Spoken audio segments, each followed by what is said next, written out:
राष्ट्रवादी काँग्रेस पक्ष शरद पवार गटाच्या याचिकेवर आज सुनावणी होणार आहे। निवडणूक आयोगानं राष्ट्रवादी पक्ष आणि चिन्ह अजित पवार गटाला दिल्यानंतर शरद पवार गटानं सुप्रीम कोर्टात धाव घेतली आणि या याचिकेवर आज सुनावणी होणार आहे।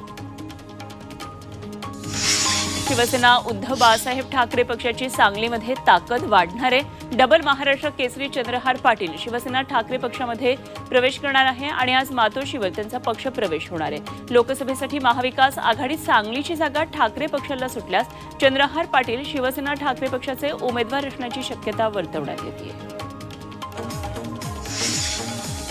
मुंबई कोस्टल रोडच्या पहिल्या टप्प्याचं लोकार्पण मुख्यमंत्री शिंदेंच्या हस्ते आज होणार आहे। मुख्यमंत्री एकनाथ शिंदे, उपमुख्यमंत्री देवेंद्र फडणवीस आणि अजित पवार यांच्या उपस्थितीत हा लोकार्पण सोहळा पार पडणार आहे। उद्यापासून मुंबईकरांना या मार्गावरून प्रवास करता येणार आहे।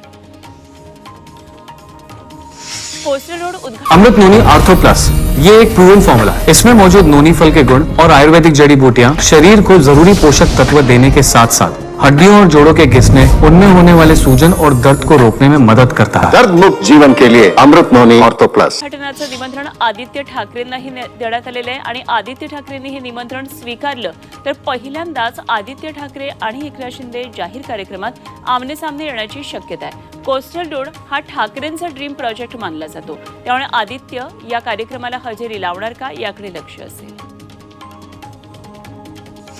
ठाकरे गटाचे नेते आणि आमदार रवींद्र वायकर यांनी ठाकरे गटाला जय महाराष्ट्र करत शिंदे गटात प्रवेश केला। वर्षा बंगल्यावर मुख्यमंत्री एकनाथ शिंदेंच्या उपस्थितीत त्यांनी शिंदे गटामध्ये प्रवेश केला।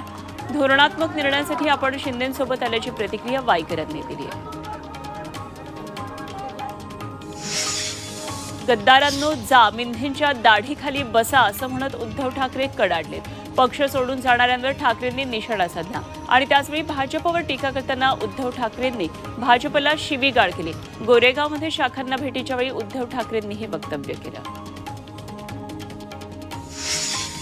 रवींद्र वायकरांनी शिंदे गटात प्रवेश केल्यानंतर ठाकरे गटाचे कार्यकर्ते आक्रमक झाले। ठाकरे गटाच्या कार्यकर्त्यांनी रवींद्र वायकरांच्या पोस्टरला काळं फासून त्यांचा निषेध केला। जोगेश्वरी मेघवाडी शाखेला लावण्यात आलेल्या बॅनरवरचे वायकरांच्या फोटोला काळं फासत या कार्यकर्त्यांनी त्यांचा निषेध केला। मवियामध्ये उत्तर पश्चिम मुंबईवरून वाद होण्याची चिन्ह आहेत। उत्तर पश्चिम मुंबई मतदारसंघातून उद्धव ठाकरेंनी अमोल कीर्तीकरांची उमेदवारी जाहीर केल्यानंतर काँग्रेसमध्ये नाराजी आहे। जागांवर अजूनही बोलणी सुरू असताना अजूनही जागा वाटप झालेलं नसताना उमेदवार जाहीर करण्याची घाई का, असा सवाल संजय निरुपम यांनी उद्धव ठाकरेंना विचारला। भास्कर जाधवांनी उद्धव ठाकरेंवर जाहीर नाराजी व्यक्त केली। 2019 मध्ये आपल्याला मंत्रिपद मिळायला हवं होतं, मात्र तेव्हा आपल्यावर अन्याय झाला असं म्हणत भास्कर जाधव यांनी उद्धव ठाकरेंवर जाहीर नाराजी व्यक्त केली।